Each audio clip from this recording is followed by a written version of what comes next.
how to play Castle Combo, a swift, sleek card comboing game. To win, score the most points by organising a complementary collection of characters in your 3x3 kingdom. To set up, shuffle the grey-backed castle cards, place them face down on the table and reveal 3 face up alongside it. Do the same with the village deck, placing them in a row underneath. Place the messenger token to the right of the village row. Give each player 2 keys and 15 gold. Put the rest in a pile nearby. The player who last visited a castle begins, and play proceeds clockwise. A turn consists of the following actions. 1. Spend a key to move the messenger, or refresh a row. 2. Buy a card from the row the messenger is on. 3. Place it in your kingdom and apply its effects. 4. Refill the display. Spending a key is optional. To do so, return one from in front of you to the supply.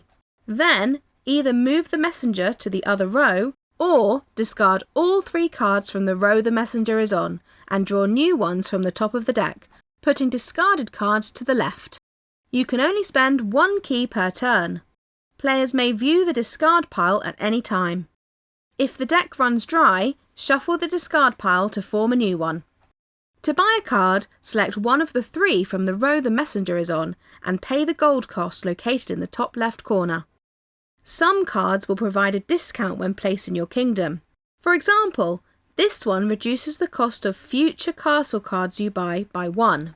This one reduces the cost of village cards, and this one reduces both. If you have multiple discounts, their benefits stack. However, a card can never cost less than 0. If you can't or don't want to buy a card, you can instead take one and place it face down in your kingdom. Face down cards have no extra benefit, but provide 6 gold and 2 keys when placed. Once purchased, immediately place the card into your kingdom. Your kingdom is a 3x3 grid. Your first card can be placed anywhere. Future cards must be placed orthogonally adjacent to an existing one. No diagonals. Once placed, a card can't be moved. Some cards score points depending on their placement, so choose wisely. Once placed, apply the card's abilities. The effect in the centre happens immediately. The points in the bottom scroll score at the game's end. For example, this card gains you 1 gold per sword icon in your kingdom. This one gives you 2 keys. This one lets all opponents take a coin from the supply, and this one lets you put 2 coins from the supply on each card in your kingdom with a purse in its scroll. Cards that reward you based on the type of card in your kingdom include themselves. If a card says Neighbour, pick a player to your left or right. You can find an explanation of each ability on this handy player aid.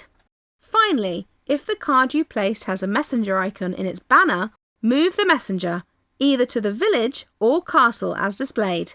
Then refill any empty spaces with cards from the deck. In the rare case there aren't enough cards to refill a row, remove all the remaining cards in that row and place the messenger by the remaining row. The messenger can no longer move, and keys can only be spent to refresh the row. Take it in turns, spending keys, buying cards, placing them and scoring their ability until each player has completed their 9-card grid. Then scoring begins. First, where possible, place any leftover gold you have on cards with purses on them. For example, this card can hold up to 4 gold. Then, score each card in your tableau from left to right and top to bottom, based on their scoring scroll and using the aid for reference. Leftover keys are worth 1 point each. Face down cards and leftover gold are worth nothing.